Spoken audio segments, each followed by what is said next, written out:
සමහර දේවල් තියෙනවා ශානක කතා කළාට ක්‍රියාවට නැංවෙන්නේ. කටින් විතරක් වැඩ දානවා. අපිට වැරදිච්ච පළවෙනි දේ තමයි බෙදීම. මේක පරිපාලනය සහ කළමනාකරණය කරපු සියලු දෙනා. දේශපාලන වශයෙන් අපිට අදාළ නැහැ. අපිට ඉස්සෙල්ලා හිටපු තත්ත්වයට ඒ පුරුදු තත්ත්වෙට එන්න බෑ. මේක කරන්න පුළුවන්. රට ඉස්සරහට ගෙනියන්න ඕන නම් පේන්ෆුල් තීරණ ගන්න නැහැ. ඔබ බැංකු ලෝන් එකක් අරගෙන ගියක් හැදුවොත් ඔබගේ වත්කම් ප්‍රමාණය වැඩි. ඔබ ඒක අරගෙන උදේ හවස කාලා බීලා දැම්මම මොකද වෙන්නේ? මට කියන්නකෝ මේ රට අවුරුදු 3කින් ඉස්සරහට යන විදිහේ ප්ලෑන් එකක් තියෙනවද? මම යෝජනා කරන්නේ ජාතික ප්‍රතිපත්තියක්. එකතු වුණොත් මේ රට ඉස්සරහට යන්න පුළුවන්. මෙච්චර රාජ්‍ය සේවයක් අවශ්‍යද? මේ කරන්නේ මොකක් බලාගෙනද? අවුරුදු 5න් පස්සේන ඡන්ද ව්‍යාපාරය කියලා. කාටද මේවා කියන්නේ? වැරදිලා ඉගෙන ගන්න එක වටිනවා. හැබැයි ඒ ඉගෙනගත්ත පාඩම් අපි අරගෙන ඉස්සරහට යන්න. රට දාලයයි මේ තරුණ ළමයිට. අපිට අපේ රට තාම තියෙනවා.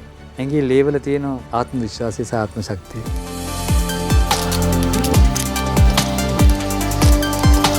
අයිබෝන් සුවදායක උදෑසනක් ඔබට. අපි ජයග්‍රාහී මානසිකත්වයෙන් මේ රට ඉන්න තැනින් ගොඩ යන්නේ කොහොමද? අපි රට ඉන්න තැනින් ඉදිරියට යන්නේ කොහොමද කියන කාරණාව ගැන අද දවසේදී මනුපිය සහරා බලා ඉන්න ඔබත් එක්ක අදහස් බෙදා හදා ගන්න තමයි සූදානම් වෙන්නේ. අපි රට ඉන්න තැන ගැන අපි බොහොම දෙනෙක් දන්නවා. දැන් ඉන්න තත්ත්වය ගැන මෙන්න මෙතන තියෙන කියන දේ දන්නවා. දැන් අපි මේ ගැන දැනුවත්. මෙතනින් ඉදිරියට අපේ රටේ හැම ශාස්ත්‍රයක්ම සමාජීය ආර්ථික දේශපාලනික මේ හැම ශාස්ත්‍රයක්ම යා යුත්තේ කොතැනටද? ඒ වෙනුවෙන් අපි පොදුවේ පොදු සමාජයේ කළ යුත්තේ මොකක්ද? මෙන්න මේ ගැන අද දවසේදී අපි මනුපියසේ මේ හෝරාව ඔබත් එක්ක කතා බහ කරන්නට හිතුවා. මේ ගැන මේ ශාස්ත්‍රය ගැන විශේෂයෙන්ම ව්‍යාපාර ශාස්ත්‍රය කඩාගෙන වැටුණු එහෙම නැත්නම් යම් තාක් දුරකට පසුගාමී වෙච්ච මේ සියලු ශාස්ත්‍රයන් පිළිබඳව කතා කරන්න ප්‍රවීණ ඒක අද දවසේදී අපි කඳවාගත් එතුමන් මානව සම්පත් සංවර්ධන හා ව්‍යාපාර කළමනාකරණය පිළිබඳව ප්‍රවීණ උපදේශක වී.කේ. ජයවර්ධන මහතා අයිබෝන් ඔබතුමන්ට. අයිබෝන්. ජයවර්ධන මහත්තයා ඔබතුමන් අපි පහුගිය කාලේ මාධ්‍ය තුල දැක්කේ නෑ. ඒකට හේතුව මං හිතන්නේ මම දන්නේ නෑ මොකක්ද කියන කාරණාව. හැබැයි ඔබතුමන් අද අපි කැඳවා ගත්තේ අපි මේ රට ඉන්න තැනින් ඉදිරියට යා යුතු නිසා ඔබතුමන්ගේ අදහස් ටික සමාජගත කරගත යුතු නිසා. අපි දැන් අපි ආරම්භ කරමු සාකච්ඡාව මේ. බොහොම හොඳයි.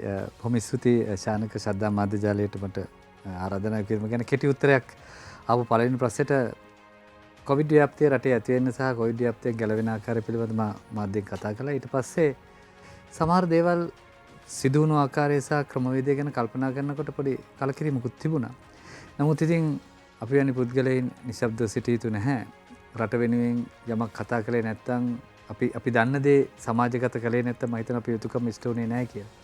මේ ඉන්නකොට තමයි මට මනුපියස වැඩසටහන සඳහා ආරාධනා කළේ. කොහොමද ශ්‍රද්ධා මාධ්‍යවලට මම කොහොමත් හරි හිතේශී සහ හරි කිට්ටුවන්තයි. ඉතින් මම හිතුවා අවුරුද්දකින් කමාරකින් විතර මම හිතන්නේ ආයි රූපහිනී මාධ්‍යවල මේ කතා කරන්නේ. නමුත් මම හිතනවා රට දැන් මම හිතන්නේ අපි ඇවිල්ලා තියෙන තැනත් එක්ක අපි ඉදිරියක් ගැන සිටිය යුතුයි. නැත්නම් අපිට රටක් ගැන කතා කරන්නත් ඉන්න වටපිටාවක් ඇති වේද කියන තත්ත්වයක් ඇතිලා තියෙනවා. ඔබතුමන් කියනවාද මේ රට ඉන්න තැනින් මෙතන ඉදිරියක් ගැන හිතන්න ඕනේ කියලා? දැන් අපි ඉන්නේ කොතනද? ඇයි මෙතනටපත් උනේ? හරි පුළුල් ලොකු ප්‍රශ්නයක් මගේ පළවෙනි උදේ පාන්දර ඇහුවේ. ප්‍රශ්නේ ඇත්තටම ශානක ගත්තොත් විවේචනයක් කිරීමට වඩා ඇයි අපිට මෙතෙන්ට එන්න උනේ, ඇයි අපි මේ තත්ත්වයට වැටුනේ කියන එක පිළිබඳ ස්වයං විවේචනයක් අපි කරගන්න අවශ්‍යයි. දැන් ඕනම ව්‍යාපාරයක් වේවා, ඕනම ආයතනයක් වේවා වැඩ කටයුත්තක් කරනකොට සාමාන්‍ය ක්‍රමවේදයක් තියෙනවා. මේක මම මේ දැන් මේ මැනේජ්මන්ට් එකට ගෙනනම අපි අර SWOT ඇනලිසිස් එකක්. ඒ කියන්නේ අපේ වෙච්ච දේවල්, අපිට වැරදුණු තැන් සහ අපි ඉදිරියට යනකොට දැන් අපිට තියෙන අවස්ථාවන් සහ තර්ජන මගාරෝගෙන මේ ගමන යන විදිහ අපි කතා කරනවා. ඒ ආකාරයෙන් බැලුවොත් මම හිතන්නේ රටක් හැටියට අපිට වෙච්ච ලොකුම ප්‍රශ්නේ තමයි අපිට විෂන් එකක් හරියාකාරව තිබුණද කියන ප්‍රශ්නේ. විෂන් එකක් අපිට තිබුණට සමහර දේවල් තියෙනවා ශානක කතා කළාට ක්‍රියාවට නැංවෙන්නේ නැහැ. ඒ කියන්නේ අපි කතා කරනවා. නමුත් ඒක ක්‍රියාවට නැංවෙන්නේ අපි ලොකු ගාක් ඔබ ආරම්භ බලන්න අපේ අදහස් බැලුවාම ලෝකේ තියෙන හොඳම අදහස් තියෙන්නට පුළුවන්. නමුත් ඒක ප්‍රායෝගිකව ක්‍රියාව නම් වල ඉදිරියට අරගෙන යාමේ ඒ කන්සිස්ටන්සි එක කියලා කියන්නේ අපි ඉංග්‍රීසියෙන් ඒක අපේ රටේ ගොඩක් වෙලාවට මගේ හැරිච්ච රටක්. කියන්නේ කටින් විතරක් වැඩ දානවා. කටින් ඔව් ඇත්තටම කිව්වොත් ඒක ගොඩක් වෙලාවට හරි. ඉතින් අපි සාමාන්‍ය විදිහට කතා කරනවා නම් උදාහරණයකට 1948 නිදහස ලැබිලා අවුරුදු 75ක් ගත වෙලත් අපි මන් දන්නේ මොකද්ද මේ රටට උනේ කියන එක. කල්පනා කරලා බැලුවොත් දැන් 2009 යුද්ධ ඉවර වෙනවා. අපි හිතුවා මාර විදියට ස්වයංපෝෂිත වෙච්ච රටක් වෙයි කියලා. දැන් යුද්ධ ඉවරලා අවුරුදු 10යි 11යි 12යි මම හිතන්නේ යුද්ධ කාලේට තිබුණට වැඩිය දරුණු තත්ත්වයට ඇයි මෙහෙම වුනේ? මේකට ප්‍රධාන හේතුව තමයි අපේ රටේ පළවෙනි දේ තමයි අපි මේ අපිට තියෙන ණය බරිතතාවය. අපිට වැරදිච්ච පළවෙනි දේ තමයි අපේ බෙදීම. මම දන්නවා අපි දේශපාලනික වශයෙන් බෙදුණා. ආගමික වශයෙන් බෙදීම. අපි ශ්‍රී ලාංකික මේක සිංහල බෞද්ධ වටපිටාව බෞද්ධ මේක කාදිනතුමත් කියපු දෙයක් බෞද්ධ වටපිටාව තුළ ගොඩනැගුණු රාජ්‍යයක එකකින් හම්බ වෙච්ච සංස්කෘතිය එකකින් අපේ සભ્યත්වය එකකින් අපේ සාරධර්ම තුලින් තමයි මේ රට ගොඩනැගෙන්නේ. ඒක නෑ කියන කාටවත් බෑ. ඒතර අපේ සාරධර්ම පද්ධතිය රැකගන්න ගමන් අපේ දක්ෂතාවයන් හැකියාවන් ශ්‍රී ලාංකිකයන් හැටියට අපිට එක්තෙන් කරන්න බැරි වීමක් වුණා නේද ඉඳලා. අදටත් ඒ ප්‍රශ්නේ තියෙනවා අපේ. ඒ එක්තෙන් කරන්න බැරි වීම තුළ ජාතික ප්‍රතිපත්තියක් ජාතික ක්‍රමවේදයක් ජාතියක් හැටියට එකට එකතු වෙලා ඒක අරමුණක් කරා යන්න අපිට හොයාගන්න පාරක් හොයාගන්න බැරි වුණා. දැන් ඉතින් පැදුරිනුත් බීමට වැහලා තව යන්නන් තැනක් මම දන්නේ නැහැ ශානක. මේ වෙලාවට මේ විදිහට අපි හිතුවේ නැත්තම් මෙරට ගොඩ එන්නේ නැහැ. මොකද දැන් ඔබ තරුණෙක්. මේ ඉන්න මේ අපේ තරුණ මහත්තුරුත් තරුණයෝ. හැබැයි ප්‍රශ්නේ ඔගොල්ලන්ට ක්වෙස්චන් එකක් ඉස්සරහා තියෙනවා. මොකද්ද අපේ අනාගතය? දැන් හීන තියෙනවා, බලාපොරොත්තු තියෙනවා, අහිංසක බලාපොරොත්තු තියෙනවා, ජීවිතයක් ගොඩනගන්න තියෙනවා. අපි කියනවා මේක ඉන්දියාවේ මුතියටේ කියනවා, පාරාදීස කියනවා, ඔක්කොම හරි. මේ රටේ ප්‍රශ්නයක් නැහැනේ.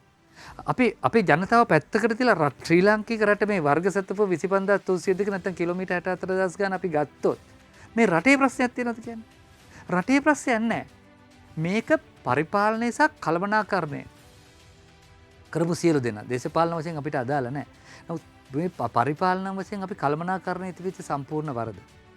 අපි ණය අරන් කාපු රටක් නේ. කොටින්ම කියනවා නම් අපි ණයක් ගන්නේයි. අපි ණයක් ගන්නේ ඕනම දෙයක් තියෙන ඕන ව්‍යාපාරයක් කරනකොට දැන් අපි ව්‍යාපාරික ක්ෂේත්‍රයේ ඉන්න කට්ටිය හැටියට සහ ව්‍යාපාර දියුණු කරනට කැප වෙන උපදේශනය දෙන පුද්ගලයන් හැටියට අපි ඉස්සෙල්ලාම අහන වචන ඉංග්‍රීසියෙන් ROI කිය. ROI කියන්නේ මොකද්ද? Return on Investment. අපි ඉන්වෙස්ට් කරපු දෙයට මොනවද ලැබෙන රිටර්න් එක? දරුවෙක් අපි උපදිලාවෙන් පස්සේ දරුවට අපි ඉන්වෙස්ට් කරලා අපි බලාපොරොත්තු වෙන දරුවා හොඳ දරුවෙකුට සමාජගත කරන්න. ඉතින් එන්නේ සංකල්පය තියෙනවා. දැන් අපි ණය අරගෙන ඒක ඉන්වෙස්ට් කළේ මොකටද? ඒ ඉන්වෙස්ට් කිරීම තුළ අපිට ඒකේ රිටර්න් එකක් අපි ලබා ගත්තද කියන ප්‍රශ්නේ ඇහුවොත් මේ රට වැටීමට මූලික හේතුව ඕනම කෙනෙකුට තේරෙනවා. ව්‍යාපෘතීන් කරන්න තියෙනවා. ගොඩක් දේවල් කියලා අපිට කියන්න පුළුවන්. හැබැයි ඒ එකක්වත් අපිට ආපහු ඉන්වෙස්ට් කළා සල්ලි දැම්මට පස්සේ ඒකෙන් අපිට රිටර්න් එකක් එන්නේ නැත්නම් අපේ ණය එන්න වැඩි වෙනවා මිසක් තව බරක් අපිට වැඩි වෙනවා. ඔබ බැංකු ලෝන් එකක් අරගෙන ගියක් හැදුවොත් ඔබගේ වත්කම් ප්‍රමාණය වැඩි වෙනවා. ඔබ ලෝන් එකක් කරන වාහනයක් ගත්තොත් ඔබේ වත්කම් ප්‍රමාණය වැඩි වෙනවා. ඔබ ඒ ඉඩමක් අරගෙන ඒකේ යම් කිසිසකින් වගාවක් කරලා හරි මොකක් හරි දෙයක් කළොත් වත්කම් ප්‍රමාණය. ඔබ ඒක අරගෙන උදේ හවස කාලා බීලා දැම්මම මොකද වෙන්නේ? මේක තමයි මට මූලිකව පේන පළවෙනි දේ. අනික දැක්මක් නෑ. කියන්නේ හරි ප්ලෑන් එකක් නෑ. දැන් ඔබත් මමත් දන්නවා. මට කියන්නකෝ මේ රටට අවුරුදු 3කින් ඉස්සරහට යන විදිහේ ප්ලෑන් එකක් තියෙනවද කියලා. හැබැයි කොච්චරනම් ප්ලෑන් දෙන්නේ නැද්ද? එක එක්කෙනාට පුද්ගලයන්ට අනුකූලව මේක වෙනස් වෙනවා. මේක සිස්ටම් චේන්ජ් කියලා කතා කරන මම නම් ඕක කතා කරන්නත් කැමති නෑ සානක ඔය වචන විතරයි. ඉස්සෙල්ලාම අපි ක්‍රියාත්මක කරනවා අපිට යම් කිසි දැක්මක් සහ ප්ලෑන් නැතිල සියලු දෙනාම අනුගතයි. අඩුගානේ දැන්වත් මේ හිතනවා අපි ඔක්කොම සියලු දෙනා එකතු වෙලා ඉස්සරහට යමු කියලා. ඒක තමයි මම දකින හොඳම දේ. ඔබ යෝජනා කරන්නේ ජාතික ප්‍රතිපත්තියක්ද? ජාතික මේක පුළුල් සාකච්ඡාවක්. ජාතික ප්‍රතිපත්තියකට වැඩිය ඔක්කොම එකතු වෙන්න එපා. දැන් කියනවනේ ඔක්කොම එකතු වෙමු කියලා. බලමුකෝ එකතු වෙයිද කියලා. එකතු වුණොත් මේ රට ඉස්සරහට යන්න පුළුවන්. නැත්තම් මම කියන්නේද අපි ඔබතුමාටත් මටත් කතා කරන්න වෙන්නේ නැහැ. මේ වෙලාවේ අන්තිම වෙලා අපි එකතු වෙලා යම් කිසි තැනකට එන්න අපේ පෞද්ගලික ඇජෙන්ඩා එක පෞද්ගලික න්‍යාය පත්‍රයෙන් අහක් වේ යුතුයි. රටක් ගැන හිතනට දැන් මේ කවුද එකතු වෙන්න ඕනේ මොන විදිහටද එකතු වෙන්නේ? දැන් මේකේ තියෙනවනේ ඔබ මහසා මම රාජ්‍ය නිලධාරීන් දේශපාලකයන් අපේ සියලුම දෙනා එකතු වෙලා රට කියන එක මූලික තැනට එන්න ඕනේ. දැන් ඔබ අරන් බලන්න. අපි ජයවර්ධන මහතා අපි කාලෙන් කාලට එකතු වෙන්න කතා කරානේ. අපි එක කාලවලට එකතු වෙන්න කතා කරා. මේ එකතු වීම මොකක්ද? මේ එකතු වීම ඇවිල්ලා දැන් අපිට තේරෙනවා රටක් හැටියට අපි දැන් බලන්න අපි දැන් ඔබත් මමත් මාස 8කට ඉස්සෙල්ලා පෙට්‍රල් ෂෙඩ් එකක හිටියේ නෑනේ. එකතු වීම කියන්නේ දැන් මේ එකතු වෙන්න ඕනේ. දැන් මොකක් හරි දැන් අපිට අසනීපයක් හැදුණා නම් අපි සියලු දෙනා එකතු වෙලා ඒ අසනීප සනීප කරන්න අපි වෛද්‍යවරු කවුද කියලා බලලා ගෙදර තාත්තටෝ අම්මට උනා අපි දරුවෝ හැට්ටපු එකතු වෙලා ඒක සනීප කරගන්න බලන්න. අපි මෙතන දේශපාලන අධිකාරී වේවා පරිපාලන වේවා රාජ්‍ය නිලධාරීන් වේවා සියලු දෙනා එකතු වෙලා සත්‍ය ඇත්ත තත්ත්වය තේරුම් ගන්නවා. ඇත්ත තේරුම් ගන්නෙම නෑ ශාන. දැන් අවංකව මම ඔබතුමාට කියන්නේ. දැන් මම මේක කියන උදාහරණ සුළු උදාහරණයක් කියන්න. දැන් අපිට ඩොලර් නැහැ කියනවා. ඩොලර් රට නෑ අපිට විදේශ විනිමය අවශ්‍යයි. ඒතර විදේශ විනිමය එන්නේ අපිට ක්‍රම දෙකයිනේ. එකක් තමයි අපි එක්ස්පෝර්ට් කරන්න ඕනේ. අපනයන. ඒතර අපි ආනයනේ අඩු කරලා තියෙනවා. ඊට පස්සේ විදේශ ශ්‍රමිකයන්ගෙන් අපිට එන ඔය ක්‍රම දෙකෙන් අරගෙන අපේ රටට ඩොලර්ස් එන්නේ නෑ. එතකොට ඒ එන ඩොලර්ස් ටික පරිස්සමෙන් පාලනය කරගන්න ඕනේ. දැන් බලන්න අද ඔබ දන්නවා ඩොලර් මිලියන 400ක් 350 400ක් අතර යන පෙට්‍රල් ලංකාවට. මම පෙට්‍රල් සහ තෙල් ඩීසල් මම හැබැයි විදුලි බලයට නැතුව. විදුලි බලයත් ඒකෙන් ගෙනල්ලා කරනවා නම් 500ක් 600ක් යනවා. 400ක් ගන්න. දැන් මේක කියනකොට මාත් එක්ක බලාගෙන ඉන්න කට්ටිය ගොඩක් කට්ටිය තරහයි. දැන් පෙට්‍රල් අරගෙන බැලුවොත් අපි ඩොලර් නැති රටක ඩොලර් ගෙවලා පෙට්‍රල් අරගෙන ඇවිල්ලා පුච්චලා දානවා. දැන් මේක කළ දැන් ඒතර මොකද්ද කරන්නේ රට ඇතුලේ ඒකෙන් මොකද්ද අපිට ලැබෙන ප්‍රතිලාභය? දැන් අහයි ට්‍රාන්ස්පෝර්ට් එක කරන්න මම ඩීසල් ගැන නෙමෙයි විශේෂයෙන් පෙට්‍රල් වාහන ගැන. දැන් මම තනියෙන් කාර් එකේ යනවා ඔයත් කාර් එකේ යන 3 දෙනෙක් යනවා නම් 4 දෙනෙක් කාර් 4ක පෙට්‍රල් පුච්චගෙන එනවා. ඩොලර් ප්‍රමාණය පුච්චන වැඩට යන්නේ. දැන් කවුරුත් එකතු වෙලා පබ්ලික් ට්‍රාන්ස්පෝර්ට් සිස්ටම් එකක් මේ ක්‍රමවේදය තුල අපි සියලු දෙනා එකතු වෙලා හදලා තිබුණා නේ ඩෝර් ස්ටෙප් එක ළඟට එක බස් එකේ 5-6 දෙනෙක් යනවා අර පොඩි ගාන හරපා ඉතුරු වෙනව නේද? දැන් එහෙම හිතන්න අපි කට්ටිය සූදානම්ද? ඒ කවුද ඒ තීරණය ගන්න ඕනේ? ඒ තීරණය ගන්න ඕනේ ඒක තමයි ප්‍රතිපත්තියක් එක තැනකට එකතු වෙලා අපි මේ විදිහට කරමු කියලා මේක දැන් ඔබතුමාට තේරුම් කරනකොට තේරෙනවා වගේ තේරුම් කරලා එතනට එන්න වෙනවා. දැන් ඔය අගේට පෝලිං වල ඉන්න කට්ටිය කාර් සුමාන ගණන් දාලා අපි ආපහු ගියා. දැන් බයිසිකල් ලස්සනට යන්නේ බයිසිකල් පාකින් හැදෙන්නේ. දැන් අමාරු නම් මේ කාලේ අමාරු තීරණ ගන්න වෙනවා. දැන් අපි ආයතන වලට ගියාම මට උගක් ආයතන හම්බෙලා තියෙනවා. ඔබත් දන්න මත් දන්න මට හම්බ වෙන ගොඩක් වෙලා ලොස් වෙච්ච ආයතන. හැබැයි මම සමහර හරි දැන් උදාහරණයකට සේවකයෝ ඉන්න 100ක්. දැන් සේවකයෝ 100 රස්සාව රකින්න සේවකයෝ 10ක් මට පොඩ්ඩක් ඒ ආයතනයෙන් తాවකාලිකව හරි ඉවත් කරන්න තියෙනවනම් මම ඉවත් කළ යුතුද නැද්ද? මට 90ද වටිනේ 10ද? 10 කෑ ගහලා නල්ල පාරට බෑ මෙයා කරලා අර මේ කරන එක අර 90 වෙනුවෙන් දේ කරන්න වෙනවා. ඉතින් අපි මේ වෙලාවේ බලන්න ඕනේ සමස්තයක් හැටියට රට ඉස්සරහට තියෙනවා නම් රට ඉස්සරහට ගෙනියන්න ඕන නම් පේන්ෆුල් තීරණ ගන්න වෙන. හැබැයි මේකනේ වෙලා තියෙන්නේ. තමන්ගේ ප්‍රයිවට් ඇජෙන්ඩා සහ තමන්ගේ එක න්‍යාය පත්‍ර මෙතෙන්ට ගෙනල්ලා බෑ. රටක් වෙනි මේක සාකච්ඡා කරන්න එක කණ්ඩායමක් එක කමිටුවක් රැස් වෙලා එක තැනකට ඇවිල්ලා මොකක් හරි සභාවක් යෝජනා කරලා එක පාර්ලිමේන්තුවේ උඩින් තියනවද පල්ලෙන් තියනවද අපි දන්නේ නැහැ. මේ සාකච්ඡාව කරලා යම්කිසි ප්‍රතිපත්තියක් ඊළඟ අවුරුද්දට මේ ප්‍රතිපත්තිය අපි කරනවා. මේ විදිහට ගෙන දැන් පොලි අනුපාතය වැඩි කරලා තියෙනවා 20%යි 23යි. ඔකෙන් කරලා තියෙන්නේ ආර්ථිකය සංකෝචනය කරලා තියෙන්නේ. කරන්න දෙයක් නැතිකමට කරලා තියෙන්නේ. ආචාර්ය නන්දලාල් විරසිංහ කියන කතන්දරය ඇහුවනම් තේරෙයි. ඉතින් සමහර වෙලාවට අපි බැංකුවක අපිට දෙන ෆික්ස් ඩිපොසිට් තියෙන කට්ටිය සල්ලි තියෙන කට්ටිය දෙනවා මට හම්බ වෙනවා 23. දැන් ඒකට දෙන්න පොලිය දෙන්න තව කට්ටියක් ණයට ගන්නවා. කවුද ඊට වඩා ණයට අරගන්නේ? ව්‍යාපාර කරගන්න අමාරු තත්ත්වයක් තියෙනවා. ඉතින් මෙන්න මේ තත්ත්වයන් උඩ අපි කල්පනා කරන්නට ඕනේ අපි ඉස්සරහට යන්නේ කොහොමද කියලා. ඉතින් අපිට වැරදුණු තැන් කියනවනම් පළවෙනි එක තමයි අපි අනුගමනය කරපු ආර්ථික ප්‍රතිපත්ති. ණය කළමනාකරණය ණය ගැනීම සහ ඒක ගත්තේ මොකටසයි කළමනාකරණය නොකිරීම ණය බරනේ පළවෙනි දේ. දෙවෙනි එක අපි එක්ස්පෝර්ට් වැඩි කරගන්න සහ අපේ රටේ තියෙන ශක්තියින් එළියට අරගෙන පිළිබඳ හරි දැන් හොඳ දෙයක් මම තව තප්පරකින් කියන්න. දැන් නව නිපැයුම් නව නිර්මාණ මට එකක් කියන්න ලංකාව නව නිර්මාණයේ මේ තරුණ දරුවෝ කොච්චර නව නිර්මාණ කළාද එකක් පැත්තකට ඉන්වෙස්ට් කරලා ඉහළට ගත නව නිර්මාණයක් කියන්නේ එක්ස්පෝර්ට් යනවා. ඒක වෙන්නේ නව නිර්මාණයක් හැදුවොත් ඩීසල් පෙට්‍රල් මෙයා කරන එකක පොල් තෙල් වලින් මොකක් හරි දෙයක් කරන්න එක මොකක් හරි දෙයකට අලුත් නව නිර්මාණයක් කළොත් කොහෙද අපේ රටේ ඉන්වෙස්ට් කරන්නේ? අපේ රට පිළිබඳ ඒ නව නිර්මාණය කරන පුද්ගලයාට අපේ පාලන අධිකාරිය හෝ වේවා අපේ සමාජයක බාරව ඉන්න ආයතන වේවා විශ්වාසයක් නැහැ. මොකද පේටන්ට් රයිට් එක ගනීද ඒ අදහස අරගෙන වෙන දෙයක් කරයිද? මේ තේරෙනවද ප්‍රශ්නේ? මේක ලොකු ප්‍රශ්නයක් නේ. ඉතින් ඒක ස්වාධීන ආයතනයක් විසින් කළ දැන් ඇමරිකාව ගත්තොත් ඇමරිකාව අද මේ තත්ත්වයට ඇවිල්ලා තියෙන්නේ ඒගොල්ලෝ ඉන්වෙස්ට් කරන්නේ වෙන දේවල් වලට නෙමෙයි අලුත් අදහස් වලට. නැත්තම් ෆෝන් එකේ එන්නේ නැහැ. Apple ෆෝන් එකේ එන්නේ නැහැ. කම්පියුටරේ එන්නේ නැහැ. ඔය කියන නවීන දේවල් එන්නේ නැහැ. ඒගොල්ලෝ ඉමේජින් කරලා ඒගොල්ලෝ හිතලා ඒගොල්ලෝ ඒ අදහස් වලට ඉන්වෙස්ට් කරනවා. අපේ රටේ එහෙම මම දන්නවා ඈත පළාත්වල ළමයි ගොඩක් ඉන්වෙස්ට්මන්ට් කළා. සමහර ටික පිටරටින් අරගෙන ඒගොල්ලෝ පිටරට ඒගොල්ලෝ ලොක් ගණක් ගන්නවා ඇති. ওই දරුවෝ ඇමරිකාවේ හිටියනම් ওই දරුවෝ අඩුම ගානේ ඉන්දියාවේ හිටියනම් ඔය ළමයි ඔය සිංගප්පූරුවේ හිටියනම් ඔයිට වැඩිය සෝෂල් රිකග්නිෂන් එකක් දෙනවා. ගොඩක් දේවල් කියනවා මම මේව ගිහලා මාධ්‍යයට අරගෙන ගියා අරයට කිව්වා මෙයාට කිව්වා මගේ මේ දැන් මේ ප්‍රොජෙක්ට් කී දෙනෙක් කෑ ගහනවද? දැන් මේවා කියනකොට කියයි ඕවා කොහොමද කරන්නේ ඒ තමයි ක්‍රමවේදයක් නැහැ. ඕකයි ක්‍රමවේදය හැදෙන්නේ. ඕක හදාගන්න.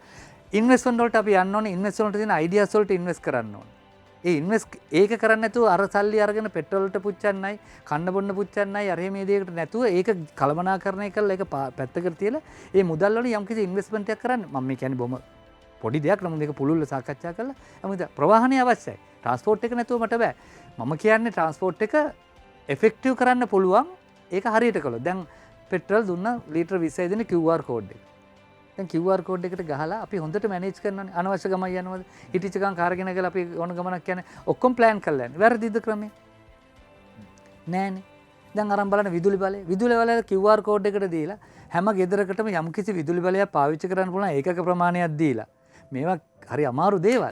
දැන් ජයවර්ධන මහත්තයා ඔය වගේ ක්‍රමවේදයක් හැදුවාම පිළිගන්නවා පිරිසක් ගොඩක් දුරට බහුතරයක් පිළිගන්නවා කියමුකෝ. හැබැයි සුළුතරයක් ඉන්නවා ඒ ක්‍රමවේදයට ඒ ක්‍රමයට අභියෝග කරනවා. ඒ පිරිසත් එක්ක අපිට මේ ගමන යන්න පුළුවන්ද? දියුණු රටක මේක වෙනවද? නෑ. දැන් ඔන්න ඔකට මම අරක කියලා හොඳම ප්‍රශ්නයක් මගෙන් ඇහුවේ. මම එක දෙයක් කියන්න. දැන් අපිට තියෙන විදුලි බලය. දැන් මගේ ගෙදර ගත්තොත් විදුලි බලය ඒකක 60 නිකම් සාමාන්‍ය වශයෙන් කියමුකෝ ඒක 60ක් 80ක් කියලා. ඒ 60ක් 80 තමයි මට දෙන්නේ. හැබැයි 80ට මට ගන්න පුළුවන්. හැබැයි යම් කිසි ගණනක් වැඩිපුර ගන්න. එතකොට මම අනවශ්‍ය ෆෑන් එකක් දාන්නේ නෑ. අයන් එක මට ඔන්ලාට එක වෙලාවට අයන් කරනවා, මගේ වයිෆ්ට ඔන්ලාට තව වෙලාවට අයන් කරනවා, පුතාට නෑ. අයනින් කරන එක වෙලාවකට අපි කරයි. ඊළඟට අපි දන්නවා ඒක පාවිච්චි කරගන්න ඕනේ වෙලාවල් සහ කලාවල් ගන්නට බලන්න සමහර ගෙවල් වල ගිහලා කාමරේ ෆෑන් එක එහෙම කොච්චර වෙලාවක් දුවනවද කියලා. දැන් ඒක කරන්න විදුලි බලය ඒක නිෂ්පාදනය කරන විදුලි බලය ඕනේ. විදුලි බලය කියන ඩීසල් ගේනවා. බලන්න ඒක චක්‍රයක් නෙමෙයි. සුළු දෙයක් මම මේක. අපි ලොකු කතා කරන්නේ නැතුව පොඩියට මේක ඇනලයිස් කරගත්ත. අපි හැමදාම බේසික්ස් වරද්දාගත්ත මිනිස්සුනේ. දැන් ඔබතුමා අහුව ප්‍රශ්නේ වතුරත් එහෙමයි. ජල විදුලිය නැත්තම් වතුර අපි බලන්න ඕනේ අපිට කෝට එකක් ක්‍රමයක් සහ බජට් එකක් ඇතුලේ ජීවත් වෙන්න තීරණය කරන බජට් එක කියන එක ඇවිල්ලා මේ සැලරි එකට විතරක් නෙමෙයි. තමන් පරිහරණය කරන අර පිරිමැස්ම නම් අපි අර පිරිමැස්ම හොඳට දන්න જાතියක්නේ. අර පිරිමැස්ම හැම දෙයකටම ඕනේ. මේක ප්ලෑන් එකක් දැන් මේ පේන්ෆුල් ඩිසිෂන්ස් වලට අපි යන්න ඕනේ. ඔය අහපු ප්‍රශ්නේ. අපේ කට්ටිය ඉන්න සුළුතරයක් මේකට කැමති නැහැ. මම හොඳම උදාහරණයක් ගන්නම්. මම ජපානයේ අධ්‍යාපනය ලැබුවා. අධ්‍යාපනය ලැබනකොට මට ඒක ප්‍රොෆෙසර් කෙනෙක්ගෙන් මම ඇහුවා මොකද්ද මේ රටේ ඕගොල්ලන්ගේ මේ මෙච්චර ඉංග්‍රීසි භාෂාවට එච්චර ලොකු තැනක් නැහැ. මොකද ඕගොල්ලන්ගේ සක්සස් එක. I'll tell you. We have a theory called IGNO theory කියලා. අපිට තියෙනවා IGNO theory. මගහැරීමේ සහ අර ගණන් නොගැනීමේ theory එක. theory කියන්නේ න්‍යාය. ඉතින් මට මේක තේරෙන්නේ නැහැ. මම ඇහුවා මොකද්ද කියලා. එයා මට කිව්වා දැන් අපි හිතමු අපි සභාවක් අමතකගෙන යනවා කියලා. මොන 30 දෙනෙක් ඉන්නවා සභාවේ උදාහරණයක්. දැන් තමන් කරන තමන් අදහසක් ප්‍රකාශ කරනකොට සියලු දෙනා එකඟ වෙගෙන යනවා. දැන් පේනවා 10ක් එක වෙනවා 15ක් එක වෙලා එනකොට එක්කෙනෙක් නැගිටිනවා. ඔය අතර ටිකක් වෙන මතධාරියෙක් නැගිටිනවා. මතයට ඉඩ දෙන්න පුළුවන්. දාලා අර කරගෙන ආපු වැඩේ සම්පූර්ණයෙන් අනිත් පැත්ත හරලා වෙන අමුතුම මතයක් කියනවා. දැන් මොකද කරන්නේ මේ අපි ජාතියක් හැට මොකද කරන්නේ? අපි අර 25ම තමන් වෙනුවෙන් මේ වැඩේට දැන් කැපවෙච්ච පුද්ගලෙ පැත්තක දාලා අර අමුතු මතය කියපු එක්කෙනාට පුදුම උත්සාහයක් දරනවා මේ කියන වැඩේ කන්වින්ස් කරන්න. අර මිනිස්සු ඩිස්ටර්බ් වෙනවා. ජපානයේ කිව්වා අපි ඒගොල්ලෝ ඉග්නෝ කරනවා. එහෙම කිව්වා රයිට් ඕකේ පොඩක් ඉන්න තේරුණා අපි පස්සේ කතා කරමු අපි ඒක ඔෆ්ලයින් ගමු කියලා අර ගමන අපි කියලා මට කිව්වා දැන් මම ලෙක්චර් එක දෙනකොට මාව ඉග්නෝ කරන්න එපා හොඳට අහගෙන ඉන්න කියලා. ඒ ඉග්නෝ කරේම නැත්තේ. දෙවෙනි එක. තව වැදගත්ම කාරණයක් ඒ රටෙන් මම ඉගෙන ගත්තා. අපි ප්‍රොසෙස් එකකට වැඩ කරන්නේ. දැන් මේවා තමයි මේවා වෙනස් වෙන. අපි ප්‍රොසෙස් එකකට වැඩ කරන්නේ. මම ශිෂ්‍යත්වයට ගියා මට මේ රටින් ගියේ ආයතනය දුන්නා ඒගොල්ලන්ට දෙන්න මුදල් පැකට් එකක්. ඒකේ මුදල් ප්‍රමාණය ලියලා තිබුණා. මම ගිහිල්ලා මෙහෙම ඉඳගත්තාම දැන් චානක ඉඳගෙන වගේ ජපන් ජාතික මහත්මයා ඉඳගෙන මට කිව්වා පැකට් එක දෙන්න කියලා. ඉතින් මම මේ පැකට් එක දුන්නාම ඌ බොහොම ගෞරවයෙන් අරගෙන මට කොලයක් දුන්නා අස්සම් කරන්න. මම අස්සම් කළා. ඒ කොලේ ඉවරයි. ඊට පස්සේ ඔහු මට දෙනවා ට්‍රාන්ස්පෝර්ට් වියදම් වලට සල්ලි පැකට් එකක්. යෙන් වලින් දුන්නා. මම ඒකට අස්සම් කරා. රයිට් කියලා. ඒ කොලේ පැත්තක තියලා ඒ කොලේ. ඊට පස්සේ මගේ කෑම වලට යන වියදම දුන්නා. ඒකත් යෙන් වලින් දීලා මට ආයි මම නග්ගෝයේ ඉඳලා ඔසාකා යන්න තියුණා. ඒ සඳහා ගිය වියදම මට දුන්නාම අස්සම් කරා. කීප වරක් මේ වැඩේ වෙනවා. කීප වරක් කියනවා. කීප වර අස්සම් දැන් තුනක් දැන්. මොකද ප්‍රශ්නේ? දැන් කරදර. දැන් මගේ පිටිපස්සේ ඉන්න පාකිස්තානු ජාතිකයෙක්. දැන් මෙයාට හොඳටම කේන්ති ගිහිල්ලා. එයා අහනවා ඔයා මොකද්ද කරන්නේ?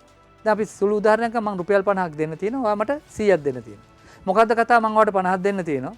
ඔයා මට 100ක් දෙන්න දෙනවා. ඒක අඩු කළා රුපියල් 50ක් දුන්නා. අපි අරගෙන ගියා ඉවරනේ. මොකද්ද මේ පටලව ගන්න මේ හරි සිම්පල් කැල්කියුලේෂන් එක කියලා මෙයා කෑ ගන්න ගත්තා. ඒ ගන්න කිව්වා ඔබ ජපානයට ආවේ ඕක ඉගෙන ගන්න තැන් උඹලා වගේ අනාගෙන කන જાතියක් නෙමෙයි අපි. දැන් අපි කොහොමද අනාගෙන කන්නේ? අපි එකකට එකක් පටලව ගන්නෙ නැහැ. Toyota එක. Nissan car එක. ඔය කියන හැම දෙයක්ම ලස්සන ප්‍රොසෙස් එකකට බිහි වුණේ මිනිස්සු ප්‍රොසෙස් විදියට එකට එකක් පටලවා ගත්තේ නැහැ. අපි මේ පටලෝගෙන අපි මේ පටලෝගෙන එකට එකක් පටලවා ගන්න. සංස්කෘතියත් පටලවා ගන්නවා, සભ્યත්වයත් පටලවා ගන්නවා, හැඟීම් බරතාවයත් පටලවා ගන්නවා, ලොජිකලි හිතන එක පටලවා ගන්නවා. ඉතින් හොයා ගන්නම අමාරුයි. දැන් ලොජිකලි හිතන්නට. හරි ක්‍රමයට හිතලා හරි දේ හරි විදිහට තීරණය කරලා හිතන්න මේ වෙලාවේ අවශ්‍යතාවය මොකද්ද? ඒක අපි කරන්න ඕනේ. ඒක පේන්ෆුල් නම් පේන්ෆුල්ම තමයි. ඒක අමාරු නම් අමාරුම තමයි. හැබැයි අපි ජීවත් වෙන්නට අවශ්‍යයි මේ අභියෝගයට මුහුණ දෙන්න. දැන් මොකද්ද කරන්න දැන්? නිදාගෙන ඉන්නද? මේකට මුහුණ දෙන්න වෙනවා. මේකට මුහුණ දෙන්න. දැන් ඉස්සෙල්ලම පිළිගන්න මේකට මුහුණ දෙන්න. ඒකට මනස හදාගත්තාම පාරක් හොයාගන්න පුළුවන්. ඒක අපි හිතන්නට ඕන. දැන් උදාහරණයකට ගත්තොත් අපේ රට ශානක දැන් ඇමරිකාව ගත්තොත් දළදේ නිෂ්පාදන මත ට්‍රිලියන 16.2ක් වෙනවා. චීන පොඩ්ඩක් පල්ලයට 12.2යි. ඊට පස්සේ මම හිතන්නේ ජර්මනියේ ඉන්නවා. ජපානයේ ඉන්නවා තුන්වෙනියට. දැන් ඉන්දියාව ගත්තොත් දල GDP එක 2.64 ට්‍රිලියන්. ඒ කියන්නේ බිලියන වශයෙන් ගත්තොත් 2600 ගණන්. ඔතන අපේ GDP එක 83යි. ඒතර ඉන්දියාව දළදේශීය නිෂ්පාදනයේ 2600ක් තියෙන රටක් පාලනය කරන එක නායකයා. අපේ රටේ මේ බිලියන 83 පාලනය කරන එක නායකයා. ඉතින් ඒ රට වර්ධන ඉන්දියාව වගේ රටක සාමාන්‍ය අපි දන්නවනේ කොහොම අපිට පොඩ්ඩක් කම්පැරිසන් එක අපි ජපානයේ ඕවා පොඩ්ඩක් අමතක කරමුකෝ. හැබැයි ඒ රටේ වැටෙන්නේ නැහනේ. කොවිඩ් උත් ඒ රටට හැදුනා. ඒ රට ටිකෙන් ටික අපිට වර්ධනයක් තියෙනවනේ. එක නායකයෙක් පාලන මේකේ වෙලා තියෙන්නේ මෙන්න මේකයි. අපේ පරමාර්ථ අපි පෙන්නන අරමුණයි අවංක හෘද සාක්ෂියට අනුව අරමුණයි අනුව අපි මේක ඩ්‍රයිව් කළේ නැත්තම් ඉස්සරහට ගියේ නැත්තම් මං හිතන්නේ අපේ රට තවත් අමාරු රටේ මං හිතන්නේ අපි සියලු දෙනාම එකතු වෙලා එක තැනකට ඇවිල්ලා මේ අවංක චේතනාවේ මේ ජනතාව වෙනුවෙන් සහ රට වෙනුවෙන් යමක් කළ යුතුයි. හැබැයි ඔක්කොම එකට දෙනවා අපි ශ්‍රී ලාංකික කියන අභිමානිත බෞද්ධ සංස්කෘතිය තුළ අපිට ලැබිච්ච සාරධර්ම පද්ධතියක් තුළ අපි ඒ වටපිටාව මෙයා කළ නැත්තම් තව ටික දවසකින් අපේ රටේ ඉතුරු වෙන්නේ මීඩියෝක කට්ටිය. මේ තරුණ දරුවෝ ටික රට දාලා ගියාම බුද්ධිමත් කට්ටිය මේකෙන් එළියට ගියන් පස්සේ කවුද ඉතුරු වෙන්නේ ඇතුළේ? ඊළඟ ස්තරේ. මොකද්ද වෙන්නේ? මේ විදිහට ඔක්කොම යනවා දැන්. නවත්තන්න බෑ. විශ්වාසය කියන එක බිනිලා. මොකද්ද වෙන්නේ? දැන් අධ්‍යාපනය ආරම්භ බලන්න. අධ්‍යාපනයේ ඉස්සර O level දැන් ගුරුවරු මේක බලනවා ඇති. O level විභාගයට දැන් ලියනවා. ඇත්තටම ඔබ ලියපු මම ලියපු O level දැන් මේ ළමයට නෑ. දැන් අධ්‍යාපන මට්ටමින් කඩාගෙන වෙන්න ගියාම අපිට දැන් ටීවී වල ටෙලිඩ්‍රාමා පෙන්වන්න වෙලාවක් නෑ. O level වගේ වැදගත් විෂයන් තියෙනවා නම් ඒ වෙලාවට රූපවාහිනිය යම් කිසි වෙලාවක වෙන් කළා ළමයින්ට පාඩම් මාලාවක් යන්න ඕනේ. ළමයින්ට ඉඳගෙන කියන්නේ ඒක බලන්න කියලා. අපි හිතමු ආයතන ගණනාවක් තියෙනවා ඔය අපිට ඉන්ටර්නෙට් සප්ලයි කරන හැම ආයතනෙම පුළුවන් නම් මේ වෙලාවේ තමන් හොඳ කාලේ යම්කිසි ලාභයක් ලැබුවා නම් මේ වෙලාවේ යම්කිසි ළමයින්ගේ අධ්‍යාපනයේ යම්කිසි පරිත්‍යාගශීලී වෙලා යම්කිසි දෙයක් කරලා ඉවරලා ළමයින්ගේ අධ්‍යාපනය වෙන යම්කිසි දෙයක් ඔය ඩේටා මදි නම් ඒවා මොන හරි දෙයක් කරලා හැම කෙනාගේම එකමුතුව සහ සහයෝගය අරගෙන පෞද්ගලික ක්ෂේත්‍රයේ මේක අරගෙන එක අරමුණක් ප්ලැට්ෆෝම් එකක් අපිට හදන ආර්ථික වශයෙන් මේක කරනවා ට්‍රාන්ස්පෝර්ට් වශයෙන් මේක කරනවා විදුලි බලය සඳහා මේක කරනවා අධ්‍යාපනය සඳහා මේක කරනවා කියලා මේ ලංකාව රැඳිලා තියෙන පිලර්ස් කීප දෙයක් අරගෙන ඒක තුල බයකලෙලා අපි ඔක්කොම පුළුල් සාකච්ඡාවක් කරලා එකගතාවයට අනුවලා මේ විදිහට ඉස්සරහට අරගෙන ගියොත් මං හිතන්නේ අපිට මේකෙන් ගොඩ යන්න පුළුවන්. ඔබතුමන් මේ කතා කරන කාරණාවත් එක්ක අපිට පැහැදිලි මේ රටේ තියෙන ප්‍රශ්න ටික ජයවර්ධනවත් අපි යම් තාක් දුරකට දැනුවත්. මේ අද දවසේදී මේ සාකච්ඡාවේ මේ ආරම්භක කාලය තුලදීත් අපිට තවදුරටත් මේ ගැන යම් කිසි දැනුවත් වීමක් සිදු වෙන්නට උනා. මේ තියෙන තැන මේ අපි මෙතනින් නැගිටින්නට ඕනි අපේ තියෙන ප්‍රශ්න වලට මුහුණ දෙන්න ඕනි.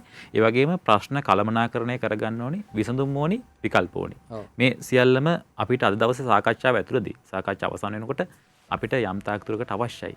අපි ඒ නිසා ඒ සාකච්ඡාව වෙනුවෙන් අද දවසේ කාලය වෙන් කරගන්නවා මනුපියස කාලින සංවාදයට ඔබටත් පුළුවන් ඔබේ ප්‍රශ්න යොමු කරන්න 0112 57 67 කියන දුරකථන අංකය ඔස්සේ මේ අද දවසේ සාකච්ඡාව ඔබට පැහැදිලි ඇති. ඒ පිළිබඳව ඔබට තියෙන ප්‍රශ්න අදහස් යොමු කරන්න පුළුවන්කමක් තිබෙනවා. අපි කෙටි විරාමයක් ලබා ගන්නවා. විරාමයෙන් අනතුරු අපි එනවා මේ පැත්තට ආපහු.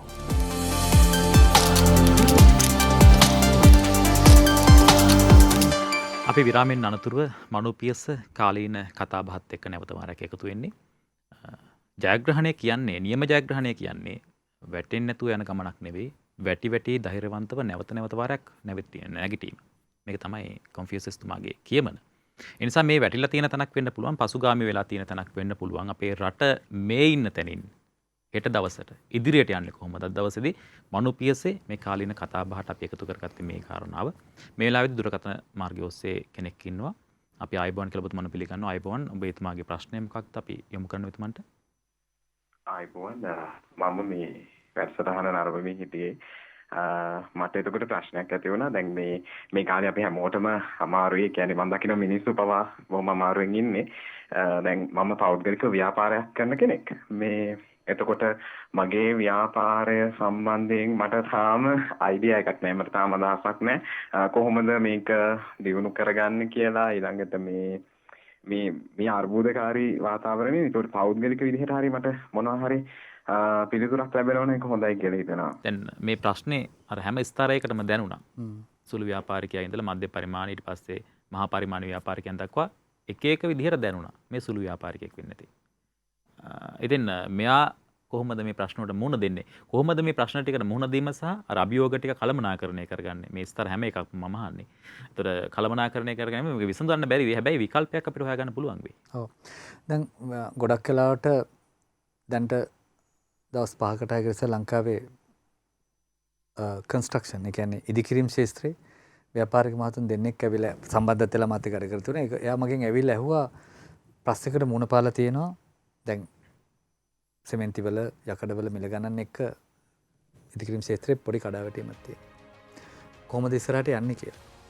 පළවෙනි දේ තමයි දැන් ඉස්සර වගේ ව්‍යාපාරය කරන්න අමාරුයි කියන තැනට හිත හදාගන්න. මනසත් එක්ක තමයි ශානක මේ ඔක්කොම ගන්න දෙන්න තියෙනවා. මගේ හිත කොච්චර දුරට මේක දැන් මේ සද්ද ටීවී එක ටිකක් බලන්න වෙයි. බුදුදහමත් එක්ක තමයි මට මේකට උත්තරේ කියන්නේ. ඒ කියන්නේ ඉස්සෙල්ලා ලැබපු ලාභ ලබන්න බෑ කියලා. අමාරුයි. උරු කියන්න බෑනේ. එහෙම ලාභ දැන් අපි බලන්න ඕනේ බිස්නස් එක සස්ටේන් කරනවද ලාභ ලබන. සමහර වෙලාවට තියෙනවා කාලයක් බිස්නස් සස්ටේන් කරන කෙනෙක් පවත්වාගෙන යනවා.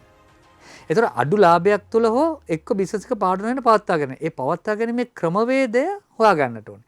හැබැයි ඒක ඔහුට බැයි නම් දැන් මේක සම්බන්ධයෙන් යම් කිසි දැනුමක් තියෙන කන්සල්ටන්ට්ස්ලා එහෙම නැත්නම් විශේෂඥයින් කීප දෙනෙක් කවුරු හරි දැනුමක් තියෙන පුද්ගලයෙක් එක්ක සාකච්ඡා කරන්න අවශ්‍යයි. ඒ සාකච්ඡා කරලා බලන්න ඕනේ තමන්ගේ ව්‍යාපාරය මොකද්ද? තමන්ට දැන් තියෙන ණය තත්ත්වයක් තියෙනවද? කොච්චර සේවක පිරිසක් ඉන්නවද? ඒක ස්ථිර සේවක පිරිසක් නැති පිරිසක් කොච්චර ඉන්නවද? තමන්ට තව කොච්චර කාලෙකින් මේ කොහොමත් ඕනම දෙයක් මෙහෙම තියෙන්නේ මෙහෙම පොඩි බෙල් කර්ව් එකක් තියෙන්නේ. ඒක ඇවිල්ලා අපෞසරයක් එක අහකට වෙන්න ඕනේ. ඒ කියන්නේ විනාශ වෙලා හැම වෙලා යන්නේ නැහැ. මේ අවුරුදු ගණනක් වෙච්ච මේ රට ඇතුලේ තියෙන පොඩි සන්තෝෂයක්. මේ සන්තෝෂයක් තියෙනවා. මේ කියන්න හොඳ නැහැ. කියපු ගමන් ඉතින් දැන් ටක් ගාලා ඔබතුමත් hina වෙලා රිලැක්ස්. එහෙම අපි කළොත් ඒක හරි අපිට මැනේජ්මන්ට් වල උගන්ලා තියෙන්නේ ඒක පෙන්වන්න එපා කියලා. අම්මගේ ආදරේ පේන්නේ නැහනේ. තාත්තගේ ආදරේ පේන්නේ නැහැ. අර කතාවක් තියෙනවා අර කැලේට යනකොට දරුවට කිව්වලු මේ ඔබ කොටිය කාලා මැරියන් කියලා. දෙවෙනි දවසේ කොහොම ළමයා කිව්වලු අම්මා කියන දේ නෙමෙයි හිතේ තියෙන දේ වුණොත් ඇති කියලා. අපි හිතේ දන්නවා මේක නැගිටිනවා කියලා. හැබැයි අපිට ඕනේ මේක ඉක්මන් කරගන්න සහ මේකට කට්ටිය යොමු කරලා ඒක අරමුණකට ඩ්‍රයිව් කරන්න තමයි අපි වැඩි හිටියෝ හැටියට ඔබතුමාගේ බය කරනවද? නෑ බය කළේ නෑ. පොඩ්ඩක් බය කරන්න ඕනේ. පොඩ්ඩක් බයක් තියෙන්න එපා. නැත්තම් එහෙම මම දන්නවා අපේ ජාතිය ටිකක් හරි කෙටි කාලෙන හිතන්නේ. ඒක නිසා පොඩ්ඩක් මෙහෙම වෙයි කියලා පොඩ්ඩක් දැන් අපි දන්නවා මාස්ක් එක දැම්මේ නැත්තම් පුදුම මාස්ක් එකක් දාගන්න කොච්චර දුකක් වින්දාද අපේ කොවිඩ් ආපු කාලේ. හැබැයි දැන් ඒක සාමාන්‍ය ඒක හරි මුල් කාලේ පොලිසියට තරම් යන්න උනා මම දැක්ක රුපියල් පෙන්න පාවිච්චි කළා පොලිසියට අපි අරන් ගියා. ඒ කියන්නේ අපිට අර යමක් ඒ තැනට දාගන්න පුරුදු වුණාට පස්සේ අපිට ඒ ගමන යන්න පුළුවන්. ඒක නිසා මම බය කරනවා නෙමෙයි. නමුත් මම දන්නවා මේ නැගිටවන්න පුළුවන්. ඕනම දෙයක් නැගිටවන්න පුළුවන්. රටක් එහෙම විනාශ වෙලා මේ නැති වෙලා යන්නේ නැහැ. නමුත් S2 අරින්න ඕන නම් අපි පොඩ්ඩක් ඒක තදින් කියන්නට වෙනවා. ඒ කියන්නේ කියන දේ බොරු නෙමෙයි. වෙන්න පුළුවන්. වෙන්න තියෙන ඊට කඩ වැඩි. හැබැයි ගලව ගන්න තියෙන ඊට කඩ ඊට වැඩි අර එන්ඩ් ඔෆ් ද ඩේ අර ටනල් එකේ පොඩි ලයිට් එකක් අනාගතේ පේනවා වගේ අපිට ඒක පේනවා. ඉතින් අපි ඒක පේනවා කියලා නිදි කරවන්න බෑ. ටිකක් වැඩිපුර වැඩ කරන්න ඕනේ. මම සමහර වෙලාවට කියන දෙයක් තමයි ව්‍යාපාරික මහතුන්ට දැන් උදාහරණයකට මම ජීවිතේ දකින්න හැටි තප්පරෙන් කියන්න. දැන් මම අවුරුදු 50ක පුද්ගලයෙක් නම් මම දන්නවා ලංකාවේ පිරිමි කෙනෙක් ජීවත් වෙන්නේ සාමාන්‍ය පිරිමි කෙනෙක් ඇවරේජ් අවුරුදු 70යි. ඔබ අවුරුදු 20 365න් වැඩ කළාම 7600 ගාණක් එන්නේ. ඊට පස්සේ ඔක පැය 8ක් නිදා ගන්න එක අරගෙන ඒක 8 20න් වැඩි කළා 365න් වැඩි කළා පැය 24න් බෙදන්න ඕනේ. ඔතන එනවා 2000 ගාණ. මට හරියට මතක නැහැ කැල්කියුලේටර් එක ගත්තොත් බලන්න. ඕක අර අඩු කළාට පස්සේ 6000 අර ගාණෙන් ඕක 4900කට විතර වැටෙන්නේ. ඒතර මට ජීවිතේ ගෙවන්න තව තියෙන දින 4900යි. එතකොට ඔය ගෙවන තාලය තුල මගේ දරුවන්ගේ විවාහ කටයුතු, දරුවන්ගේ අධ්‍යාපනය, මගේ රිටයර්මන්ට් එක මම කොහොමද ජීවත් වෙන්නේ, අනාගතයේ දැන් මට ඉන්න නම් මගේ දෙමාපියන් අපි අතින් වෙන් වෙනවා. ඒවට අපි කොහොමද අපි ඔය මනසෙන් ගොඩාක් ප්‍රශ්න ටිකක් තියෙනවා විසඳ ගන්න. එතකොට ඕක හොඳට පරිපාලනය කරලා කළමනාකරණය අයියෝ ඔයා දවස් 4 මැරලා යනවා කියන එක නෙමෙයි.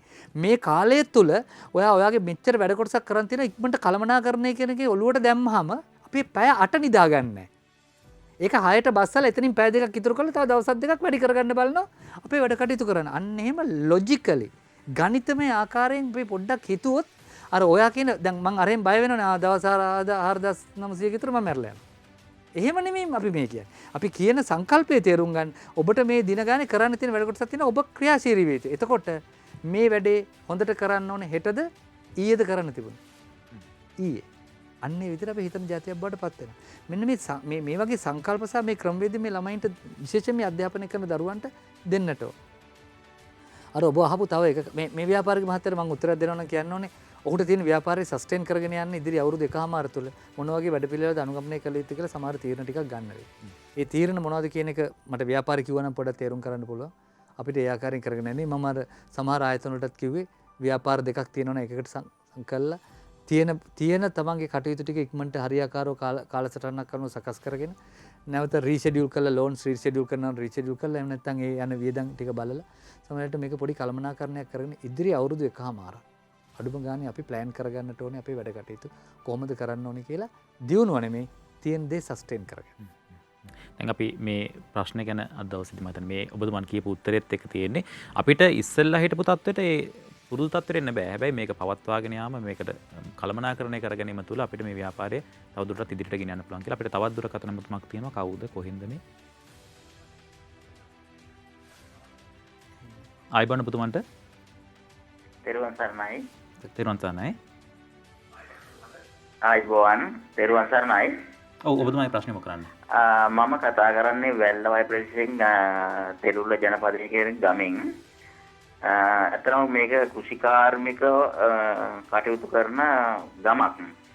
අපිට තියෙන ප්‍රශ්නේ තමයි ගොවිතැන් කටයුතු කරලවරලා වෙළඳ පොළට ඒ ටික නිදහස් කරනකොට දැන් අපි උදාහරණයක් ගත්තොත් එහෙම අපි නිදහස් කරනවා බණ්ඩක් රුපියල් 50ට නිදහස් කරොත් එහෙම ඒක පාරිභෝගිකයාට යන්නේ නැහැ. ඒක යන්නේ පාරිභෝගිකයා ගාවට යනකොට ඒක රුපියල් 300 වගේ වෙනවා.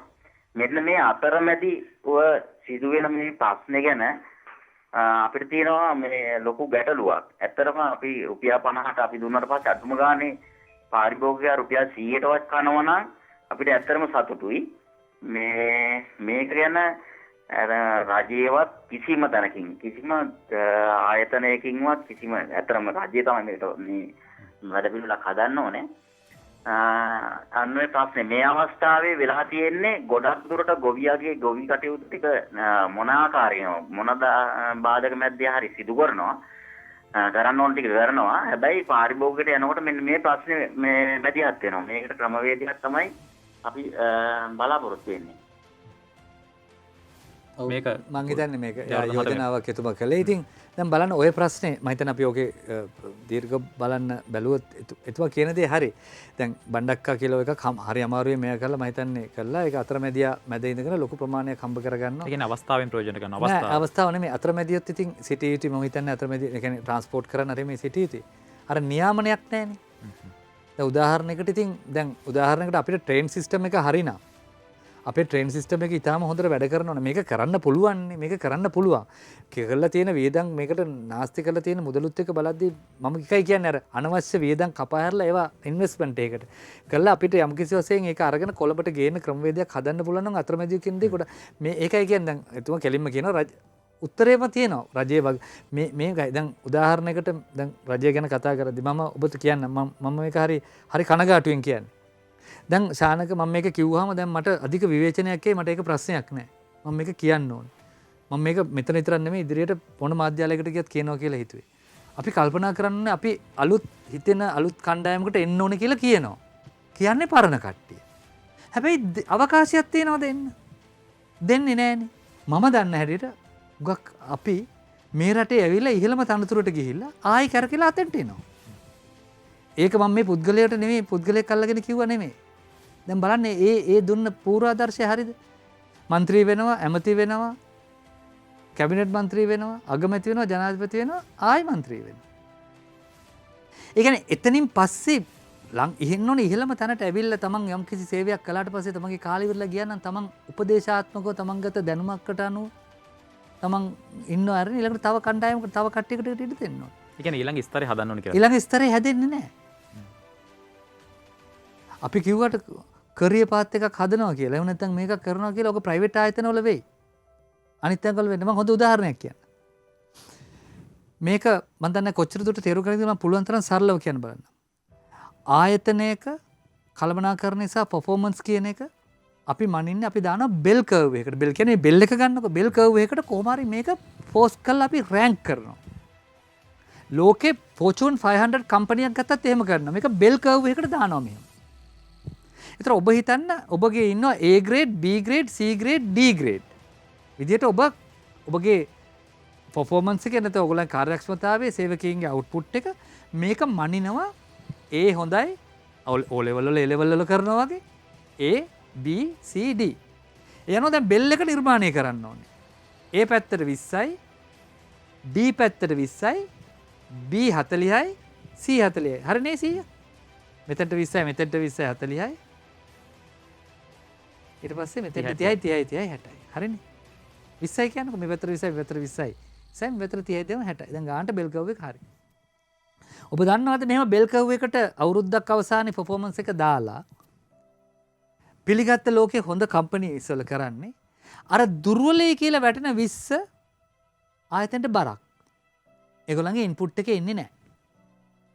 දැන් ඒ 20 වෙනකොට අලුත් කණ්ඩායමක් ඇතුළුුනේ නැත්තම් අනාගතේ C එකට හරි පුද්ගලයෝ එන්නේ නැහැ. C එකෙන් D එකට හරි B එකට හරි පුද්ගලයෝ එන්නේ නැහැ. B එකෙන් A එකට එන්නේ නැහැ. අර 20 අහක් කළා අලුත් කණ්ඩායමකට තැන දෙනවා. පේන්ෆුල් නමුත් ස්ට්‍රැටජිකලි උපායශීලීව කරන්න ඕනේ. ඒ විතර නෙමෙයි අර ඒ වලට ගිහිල්ලා දැන් වැඳ වෙලා ඉන්න කට්ටිය. ඉස්සරහම ඉන්න 20 දැන් ඒගොල්ලෝ උපරිමයට ඇවිල්ලා. ආයි හිතන්නෙම නැහැ. බ්‍රේන් එක නතර වෙනවා. අලුත් අදහස් එන්නේ දැන් උඩ පුටුවට ඇවිල්ලා හරි සැපස්පයින්. ඒ 20ත් කපලා හක් කරනවා. එතකොට තමයි B වලින් අතෙන්ට යන්න ඔන්න අලුත් අදහස් අලුත් ආවෙන් පස්සේ ඔන්න එතෙන්ට පිරෙනවා. ආයි හක් කරනවා. මේ ක්‍රමවේදය යන්නේ. ඒ කියන්නේ දෙපැත්තෙන්ම අයින් කරන්න ඕනේ. දෙපැත්තෙන්ම අයින් කරන්න. එතකොට මෙතනින් C වලට යනවා C වලින් B වලට B වලින් හොඳ කට්ටිය ඒ වලට එනවා. එතකොට මේ B එක කෙනා C වල ආයි D වෙන්නත් පුළුවන් නැත්නම් ඒ වලින් යන්නත් පුළුවන්. මේක අපේ මේ කට්ටිය ක්‍රම මේ රටේ මේක කරනවා පෞද්ගලික ආයතන වල මේක මේ ක්‍රමවේදය දැනුවත් හෝ නොදැනුවත් විද්‍යාත්මකව කරනව නැති වුණත් මේක කරනවා. සමහරවිට අපි කියනවා දැන් සභාපතිතුමා හිටිය ඇති. දැන් අපි අලුත් කෙනෙක් බලමු අධ්‍යක්ෂ මණ්ඩලය අවුරුදු බැංකුව වල අධ්‍යක්ෂ මණ්ඩලය මාරු කරනවානේ කාලෙන් කාලෙට. දැන් අපේ රාජ්‍ය සේවය අපේ රාජ්‍ය සේවය මොකක්ද? සදාකාලිකද? දැන් මේක රාජ්‍ය සේවයට ඇප්ලයි කරන්න පුළුවන්. ඒ කියන්නේ මම දැන් මේක කිව්වම රාජ්‍ය සේවක සියලු මාත් එක්ක තරහ වෙනවනේ. මම මගේ තනතුරේ සිටිය මගේ තනතුර අවශ්‍යයි කියන තැන ඉන්නේ. කොයි ආයතන you can't justify your position in an organization. ඔයාට justify කරන්න බෑ ඔයාගේ තනතුර ආයතනය තුළ private organization වල.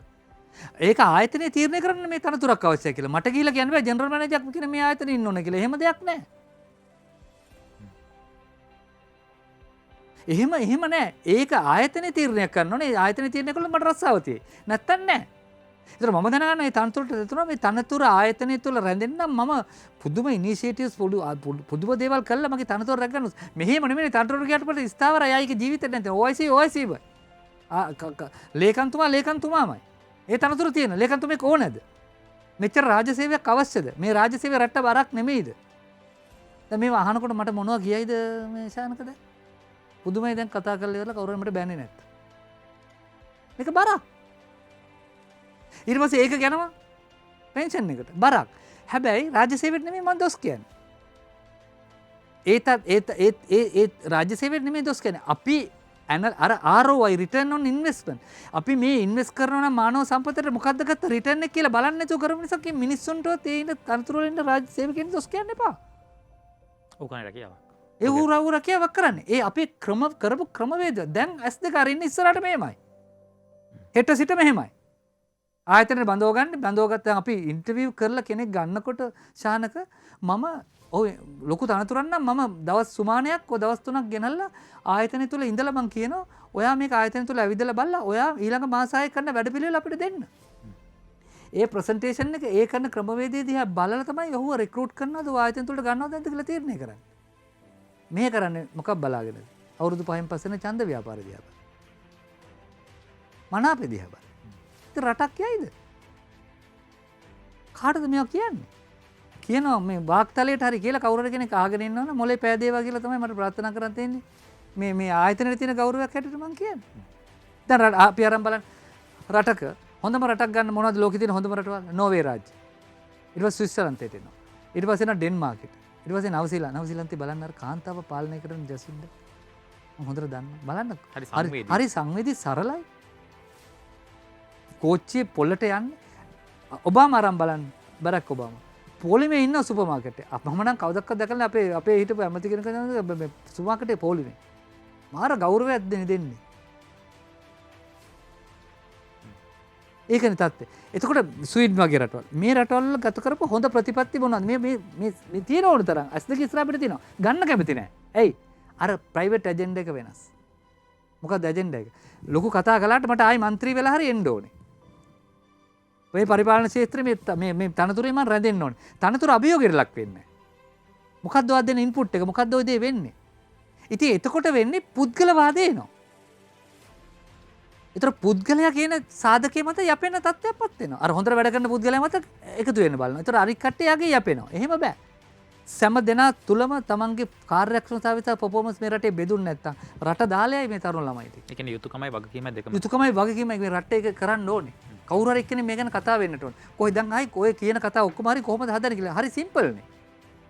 මේක හදන්න ඔච්චර අමාරුද කියන්නකො මට. QR ක්‍රමවේදයේ මේ ලක්ෂ 50ක් විතර ඊයේ පෙරේද ඔය හෑන්ඩ් ෆෝන් අරගෙන මේ 3 wheel කට්ටිය මොකටද ලස්සන්ට මේ රෙජිස්ටර් උනේ. හැබැයි ඒක කරද්දි කට්ටිය බෑ කිව්වා. ඔව් දැන් මම නිකන් කිව්වා හොඳ දෙයක් ඒක උනේ. කවුරුත් හොඳයි මට යන්න ගවුනා කවුරුත් බනිනවා. මම නම් දැක්කේ හොඳ දෙයක්. අර පිරිමැස්ස කියන එක පුරුදු කළා කියන එක මට හිතෙන්නේ. මගේ බිරිඳ කියනවා ඔක්කොම ප්ලෑන් කරලා යන්න කාර් එක යනකොට කියලා. ඉස්සර හිටපු ගමන් මගේ ටවුන් එකට මම දෙසර ගිය වෙලාවල් තියෙනවා. කතා කරන මමත් වරද්දගත්තා. අපිත් හරියට හිටියේ නෑ. يعني අපි දැන් ඉගෙන වැරදිලා ඉගෙන ගන්න එක වටිනවා. හැබැයි ඒ ඉගෙනගත්ත පාඩම් අපි අරගෙන ඉස්සරහට යනවා. අවස්ථාව දෙන්න. අපි සූදානම් කියන්න. රටරොන් නම් කියන්නම් කරන්න ඕනේ. හැබැයි කරන මිනිස්සු මේක කරන්න ඕනේ. දැන් මම හිතන්නේ රටේ කතිකාවක් ඇති කළ යුතුයි. රටක් හැටියට මේකෙන් ගොඩ එන්න මොකද්ද කරන්න ඕනේ කියලා. ඒක ඉතා වැදගත්. ඒ වගේම තව චූටි දෙයක්. අපේ තැනට එමින් ඉන්න රටවල් තියෙනවා දැන්. ඔබ දන්නවද අපේ රට පාකිස්තානේ එනවා. නයිජීරියාව වෙන්න කරන් තියෙනවා. යුගන්ඩාව වෙන ගමන් ඉන්නවා. ඒතර අපි බලන්න ඕනේ දැන් ඒගොල්ලෝ වැරදීගෙන ඉන්නේ මොනවද? අපේ තත්ත්වෙට එන පත්තෙන් තව රටවල් කීපකුත් එනවා. ඔබ බලුවොත් හොඳට ඇනලයිස් කරලා ඒක තියෙනවා. ඒතර මේ තුනම ගත්තොත් අපේ රට බේර ගන්න බැරිද? හොඳටම කරන රටවල් ටික. සහ දැනට අපිට වඩා කඩාගෙන වැටිච්ච රටවල් ටික. ඊට පස්සේ අපේ රට ළඟා වෙමින් ඒගොල්ලෝ දැන් මේවා කරලා මේගොල්ලෝ දැන් අපේ පැත්තට වැටෙනවා. ඒතර අපිට යම්කිසි අවබෝධයක් තියෙනවා මේක කොට දාගන්න. වර්ග සත්ත්වභූමි 25332ක ලක්ෂ 220ක් ඉන්න රටක මේ පළාත් 9ක් වගේ මෙතෙල්ලා මේ පැය 3ක් 4කින් රටේ එහා කොන්ට යන්න පුළුවන් රටක සිංගප්පූරුව කොහොමද උනේ එහෙම? දැන් ඔබ අර විවේක වෙලාවේ මගෙන් ඇහුවා ඇත්තටම ජාතමත මේ පොඩි රටක් කොහොමද දියුණුනේ කියලා. මම ඒකටත් මේකම උත්තරයක් දෙන්නම්. සිංගප්පූරු මම හැමතැනම කියලා තියෙනවා. සිංගප්පූරුව දියුණුනේ කණු 3ක් උඩ. ජරද මහතා අපිට තව එක දුරකථන තුනක් තියෙනවා. අපි ඒ දුරකථන තුනත් යමු. මේ කඩවතින් කතා කරන්නේ කවුද මේ භාග්‍ය? ආයිබන්න පුතුමන්ට. ආයිබෝන්. මට ඇත්තටම මාතෘකාව කතා කරන්න ඕනේ. ඒ කියන්නේ ඇත්තටම මම ව්‍යාපාරිකයෙක්, සුළු ව්‍යාපාරිකයෙක්. හැබැයි මේ පහුගිය ප්‍රශ්නත් එක්ක ඇත්තටම ව්‍යාපාරික හොඳටම කඩන් වැටුණා. හැබැයි අපි යම් කිසි වූ දැන්පතුවක් තියෙන නිසා අපි බොහොම ආරෙන් ජීවත් වෙනවා. මේ මොකද හෙට දවස ගැන හරිම අපහැදිලි. අපිට තේරෙන්නේ නැහැ අපි සල්ලි කොහෙද ආයෝජනය කරන්න ඕනේ, මොකද්ද කරන්න ඕනේ. වැඩි අපිට ඇත්තටම තේරෙන්නේ නැහැ. ඉතින් يعني සල්ලි තිබුණාට අපිට හෙට මොනවද වෙන්නේ කියන බඳු කිසිම අවිනිශ්චිතතාවයක් තියෙනවා. ඉතින් ඇත්තටම මහත්තයා අපි කොහොමද මේක කොතනින්ද පටන් ගන්න ඕන අපි සුළු ව්‍යාපාරිකයෝ ඇත්තටම. ඉතින් අපිට පටන් ගන්න තරක් මේ වැඩ තරම් හරිම හරවත්. අපිට පටන් ගන්න තරක් නිකන් දල වශයෙන් හරි අපිට අවබෝධයක් ගන්න බුදුමාන මොකක්ද අපිට කියන්න පුළුවන්. බොහොම ස්තුතියි. මම හිතන්නේ දැන් බලන්න. දැන් එයා ව්‍යාපාරේ මේ පොසිටිව් විතරම තියෙනවනේ පොසිටිව්නස් එක. බලන්න ඒ පුද්ගලයාට ඕනේ දැන් ව්‍යාපාරේ පටන් ගත්ත කෙනෙක් කී දෙනෙක් යපේද? මම මේ මහත්තයර කියන්න තියෙන්නේ කිසිම මේකක් නැතුව ව්‍යාපාරය Tamanට තියෙනවනේ යම් කිසි දෙයක් හොඳම දේ මේක මම කීප තැනක කියලා තියෙනවා. මම කියන්නම් අර ෂොට් එකක් කරමු අපි. මේ මහත්මයාට මම කෙටියෙන් කියන්නම් සදුවතක් නිර්මාණය කරගන්න. දැන් මේ ව්‍යාපාරය කරන්න තම අදහසක් ඇතිනේ මොකද්ද ව්‍යාපාරය කියලා. ව්‍යාපාරය කියන්නේ නැතුව මට ටිකක් අමාරුයි එක්ස්ප්ලেইন කරන්න. මොනවද ව්‍යාපාරයක් කරන්න තියෙනවා නම් ඔබතුමා කරන්න සදුවතක්. ෂොට් එකක් ඉංග්‍රීසියෙන් කියන තුමා මේ සිංහලෙන් කියන්නේ. ඔබතුමා මේ ව්‍යාපාරය කරන ඔබතුමාට තියෙන ශක්තියින් ටික දැන් පොඩ්ඩක් ඇනලයිස් කරගන්න. මොනවද තියෙන ශක්තියින් ටික කියලා පැත්තක ලියා ගන්න. මේක කරද්දි මොන වගේ දුර්වලතාවයන් මට දැන් තියෙනවද? ඒ දුර්වලතාවයන් ටිකත් අපි ලියාගමු. දැන් මේ අවස්ථාවේ තියෙන තර්ජන ටික. තර්ජන තමයි සදු ඊට ඉස්සෙල්ලා අවස්ථාව. දැන් මේකේ මට තියෙන opportunities මොනවද දැන් මේ වෙලාවේ මේක කළොත්. ගොඩාක් opportunities තියෙනවා දැන්. එළවලු වගේ දෙයක් කරනකොට හොඳ opportunities මිනිස්සු මොන කළත් කනවා. ඒක පරිභෝජනයක් තියෙනවා. නැවත වර පරිභෝජනයක් තියෙනවා. එතකොට ඒ අවස්ථාවන් මොනවද? තර්ජන මොනවද කියලා පොඩ්ඩක් ඇනලයිස් කරලා මෙතන වෙලා තියෙන අර පරිස්සමෙන් ඉන්වෙස්ට් කරන්න ඕන. ඉස්සර වගේ එකපාරට ලොකු මුදලක් දාන්න බැරි වෙයි. ටිකක් තමන්ගේ මුදල යොදවලා බලන්නේ කොහොමද කියලා. ඒ කියන්නේ තමන්ට යම් කිසි පොඩි ලොස් එකක් වුණත් ඒක දරා ගන්න පුළුවන් මට්ටමේ බිස්නස් කියන්නේ රිස්ක් එකක් නේ. ඒ රිස්ක් එක ගන්න ඕනේ. හැබැයි මේ වෙලාවේ බොහොම කැල්කුලේටඩ් රිස්ක් කියලා කියන්නේ අපි. ඒක බොහොම ගණිතමය වශයෙන් කැල්කුලේට් කරලා බලලා හරියට පොඩි රිස්ක් එකක් කරගත්තට ව්‍යාපාරය දියුණු කරගන්නට පුළුවන්. හැබැයි මොනවා කළත් අපි බලන්න මේ වෙලාවේ අපිට තියෙන අවස්ථාව අර ඒ බිස්නස් එකත් සමාජයේ තියෙන අවස්ථාවත් අතර ගැළපීම බලන්න ඕනේ. ඉතින් ඒක පොඩ්ඩක් හරියට බිස්නස් එකත් එක්ක කිව්වොත් දැන් මට එකපාරට කිව්වොත් එහේ මම කන්ස්ට්‍රක්ෂන් එකක් පටන් ගන්න කියලා මම කියන්නේ දැනට එකපාරට යන්න එපා. අපි තියෙන මට්ටමේ රැග්ගමු. අපි මට කිව්වොත් මාළු ව්‍යාපාරයක් ආරම්භ කරන්න, එළවලු දෙයක් කරන්න, වගාවක් කරන්න, වත්තකම් කරන්න, ටග්ගල කරන්න. ව්‍යාපාරේ එක්ස්පෝර්ට් එකක් කරන්න මට අවස්ථාව තියෙනවා. දැන් එයාගේ එයාට බඩු ගාන වැඩි. ඉතින් එහෙමනම් සමහර දේවල් දැන් මම දන්නවා මම දන්න දරුවෙක් ඉන්නවා එයා එක්ස්පෝර්ට් එකක් කරන්න. එයාට දැන් මිරිස් වගා එයා දැන් මොකද කළේ වත්තේ වහාම එයා කරපඩ එයාගේ වත්තේ වවන්න ගත්තා. එයා කියනවා මම මාස 4ක් අල්ලගෙන හිටියොත් මට මෙතනින් එන්න ගන්න. ඉතින් පොඩි ප්ලෑන් එකක් අවශ්‍යයි. අර පොඩියට බලනවා. මම දැන් මේ බිග පික්චර් එකෙන් ලොකුවට තමයි ඔබතුමාට එක්ස්ප්ලেইন කරේ ඉතින් අපෝසර් එක කර සිංගප්පූරුවට ආවොත්. ඒ කණු තුන ඇවිල්ලා MPH කියලා කියන්නේ මම මේක අනන්තවත් මාධ්‍යවල කියලා ඇති. මම නැවතත් කියන්නේ. M කියන්නේ මෙරිටොක්‍රසි. මෙරිටොක්‍රසි කියන්නේ දක්ෂයට තැන දෙන්න ඕන. ලංකාවට මේකේ දෙන්නේ නැහනේ. දක්ෂයට තැන දෙන්නට වැඩි දක්ෂයව මානසික වටන්න බලනවා. දක්ෂයට තැන දෙනවා. මේක ලීක් වන්නේ අනුගමනය කරපු ක්‍රමයක් කියලා තමයි අපි දැනගෙන ඉන්නේ. ඊට පස්සේ එනවා MP කියන්නේ ප්‍රග්මැටිසම්. ප්‍රග්මැටිසම් කියන්නේ වැඩක් කරන්න ගියාම ඒක තර්ක කර ඒක හරිද වැරදිද ප්‍රජාතාන්ත්‍රිකද සමාජවාදීද ලිබරල්ද අපේ සංස්කෘතිය බෑ. හරිනම් හරි. බලලා මැටියෙන් දෙද්දී මී අල්ලනවන වැඩේ හරි. සමාජික බෞද්ධ නාලිකාවක උදාහරණයක් සඳහා පමණයි මම එක කිව්වේ. එතකොට වැඩේ කෙරෙන්න ඕන නම් අපි ඒක කරන්න ඕනේ. දැන් කරන්නේ ඒක. දැන් මේ වෙලාවේ ඒව කරන්න ඕනේ. මෙරිටොක්‍රසි ඕනේ, ප්‍රැග්මැටිසම් ඕනේ. අනිත් එක ඔනස්ටි අවංකභාවය. ඕක තියෙන්නේ කාගාවද? ඒක සේවකයා තුළ තියෙනත් උනේ සේවය තුළ තියෙනත් උනේ. සේවකයා, පාලකයා, දේශපාලකයා, රාජ්‍ය සේවකයා, ආගම් නායකයා සියලු දෙනාගම අවංකභාවය තියෙනවා. අවංක හිතක් තියෙනවා. තමන්ගේ බොඩි ලැන්ග්වේජ් එකෙන් පේනවා මේ කතා කරන්නේ මොකද කියලා. අපිට කතා කරද්දී අපි බලනවනේ S2යි මේ කට්ටෝ මේව වෙනස් වෙන්නේ නැහැ. අපිට තේරෙනවා මේ කතා කරන්නේ මේකයි. ඔය තුන නෑ. මම ඔබට කියන්න මම දැකලා නෑ සිංගප්පූරු වගේ බොරු කියන්නේ නැති කණ්ඩායම. මම චූටි තප්පරයක උදාහරණයක් කියන්න. මම ගිහිල්ලා ටීවී කැමර එකක් ගන්න මට ඒ වෙලාවේ පොඩි මේ වීඩියෝ කැමර එකක් ගන්න ඕනලා මම ගිහිල්ලා එක තැනකින් මිල ඇහුවා. ඉතින් එතන මිල අපි තුන් රුපියල් 100 ඒ වෙලාවේ ඩොලර් 100ක් කිව්වා කියලා. මම අනිත් තැනට ගිහලා ඩොලර් 90යි කිව්වා. දැන් අපි පුරුදු වෙලා තියෙන ශ්‍රී ලංකේ කල්චර් එකනේ. දැන් අර 90 තව පොඩ අඩු කරගන්න තමයි මම බලන්නේ. දැන් මම මේ රටේ මම ගිහිල්ලා කිව්වා මේ අර 100 තැන මම බැලුවා දැන් මෙතන 90යි අතන 100යි මම මෙයාගේ 90 කියලා අරක 85කට විතර ගන්න. මම එතෙන්ට ගිහිල්ලා ඇහුවාම මේ බලන්න ඔයා 90 ඔයාගේ 100ක් කියනවා අතන මට 90ට දෙන්නම් කිව්ව පොඩ්ඩක් අඩු කරලා දෙන්න බෑද? නෑ එතනින් ගන්න. එයාගේ අඩු නම් එතනින් ගන්න. එහෙම අපි බාගින් කරන්නේ එයාත් ඇත්ත කියන්නේ අපිත් ඇත්ත කියන්නේ අපේ වටිනාකමක් තියෙන. බැලුවම මට තියෙනවා අතන එක්ස්ට්‍රා බැටරි එකක් දෙනවා මෙතන එක්ස්ට්‍රා බැටරි එක නෑ. නිකමටත් කිව්වේ නෑ මේ මහත්තයා අතන අපි බැටරිත් දෙනවා එහෙම රවට්ටන්නේ නෑ. ඔබට හිතනවා එතනින් ගන්න. මෙතන දෙන අයිටම් ටික බලන්න එහෙමයි කියලා. තව කෙනෙක් පල්ලයට දාන්නේ. හරි වෙනස්.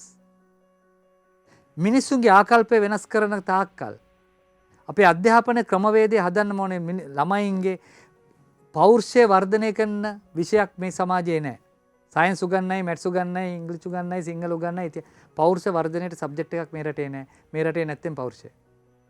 හරි කෙලින් ඉඳගෙන එන අභියෝග වලට මුහුණ දීලා ඒකට මුහුණ දෙන්න පුළුවන් බුද්ධිය, හැකියාව, තමන්ගේ තියෙන හැකියාව වර්ධනය කරගන්න පෞරුෂයක් ගොඩනගන චරිතයක් කරන අධ්‍යාපන විෂයක් අවශ්‍යයි. කවුරුත් කතා කරන්නේ නැහැ. බයද දන්න ඒව කට්ටයක් වුණාම අපිට චැලෙන්ජ් කරයි කියලා. දැන් එහෙම තියෙනවනේ. සමහර මැනේජර්ස්ලා ඉන්න ආයතන වල හරි බයයි දෙවෙනියා තමන්ට වැඩිය දක්ෂයෙක් වෙනවට. ඒ තමන්ගේ පුටුවට චැලෙන්ජ් එකක් නේ. එයාව නැති කරන්න තමයි try කරන්නේ. ඉතින් රටක් හැදෙන්නේ නැහැ. මේවා වෙනස් කරගන්න. මම මේ නෙගටිව් පැත්තෙන් මම කියන්නේ මේවා වෙනස් කරන්න ඕනේ. මේ වෙනස් කර දාට මේ රට පොඩ්ඩක් හරි වෙනස් වෙයි. එතකොට තව අවුරුදු එකමාරක් දෙයක් යනකොට යම් කිසිසෙන් වෙනස් වෙයි අපි ආර්ථික වශයෙන් සමාජීය සහ ඔබ කියපු දේශපාලනික වශයෙන්. සාකච්ඡාවේ තීව්‍රම තැන අපි අවසන් කරන තැන බවට පත් වෙනවා. මම හිතන්නේ ආරම්භයට වඩා සාකච්ඡාව නරඹපු මේ කතාබහත් එක්ක එකතු වුණු ඔබට යම් දෙයක් ඔලුවට දාගන්න මේකේ හරි දේ අර්ථවත් දේ ඔබට අවබෝධ කරගන්නට පුළුවන් වුණා නම් ඔබේ කරන ව්‍යාපාරයක් කරත් නැතත් ඔබේ පෞද්ගලික ජීවිතය උනත් යහපත් අතකට හරි අතකට ඔබේ මානසිකත්වය මේ සියල්ල වර්ධනය කරගන්නට අද දවසේදී මනුපියස මේ මනුෂ්‍යත්වයේ සොඳුරු නමාතන හේතු සාධක වුණා කියලා අපි විශ්වාස කරනවා. ජයවර්ධන මහත්තයා විශ්වාස කරනවා ඇති. ඉතින් අද දවසේදී මේ වටිනා කියන තොරතුරු ටික සමාජගත කරගන්න ඔබට තිලින කරන්නට අපි එකතු කරගත්තේ මානව සම්පත් සංවර්ධනය හා ව්‍යාපාර කළමනාකරණය පිළිබඳව ප්‍රවීණ උපදේශක බී.කේ. ජයවර්ධන මහතා ගොඩක් ස්තුතියි මේ වටිනා කියන කාලය වෙන් කරගෙන මේ කතා බහට එකතු වෙලා මේ ටික සමාජගත කරගන්න එකතු වුණාට. බොහොම ස්තුතියි සද්ද පාන්දරට. මම අවසාන වශයෙන් කියන්නේ බලාපොරොත්තු හිමි කරගන්න එපා. ජීවිතය කියන්නේ බලාපොරොත්තු ඇති. බලාපොරොත්තු නැති වුණා තව බලාපොරොත්තුවක් අපි ඇති කරගන්නවා. අවසානයේදී කියන්නේ බලාපොරොත්තු තමයි ජීවිතේ ජීවත් කරවන්නේ. අපි ජාතියක් හැටියට අපිට තියෙන ආත්ම ශක්තිය. අපිට අපේ රට තාම තියෙනවා. අපිට ඉන්න රට තියෙනවා. අපිට අපේ ඇඟේ ලේවල තියෙන ආත්ම විශ්වාසය සහ ආත්ම ශක්තිය. ඒ වගේම බලාපොරොත්තු ඇති කරගෙන අපි හිතන විදිය වෙනස් කරගත්තා. පොසිටිව් තින්කින් කියනකට වැඩිය හොඳයි. මේ වෙලාව ලොජිකලි ඒ කියන්නේ තාර්කිකව මේ දේ අවශ්‍යද අනවශ්‍යද අවශ්‍ය අනවශ්‍ය කළ යුතු නොකළ යුතු සහ සමහර පරිත්‍යාග දේ සියලු දෙනාම අවංක පරිත්‍යාගය වෙන වෙන ඇජෙන්ඩා වලට නැතුව අවංක පරිත්‍යාගයෙන් සියලු දෙනාම එක තැනකට එකතු කරගන්න.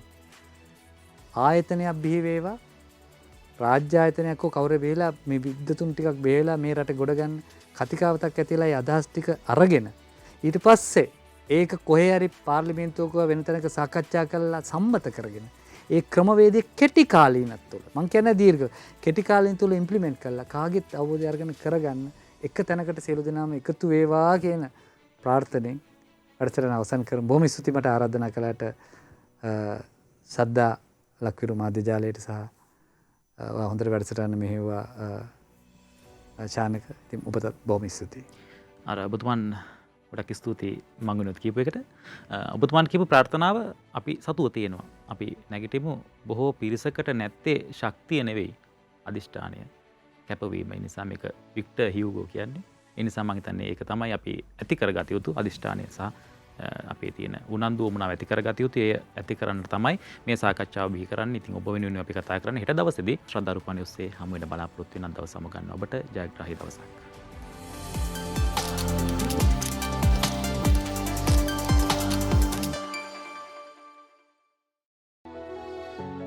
මෙවැනි වටිනා ඔවදන් සහ දැනුම් සම්භාරයක් රගත් නවතම වීඩියෝ නැරමීම සඳහා ඔබත් දැන්ම සොයුරු YouTube චැනලය සබස්ක්‍රයිබ් කරන්න.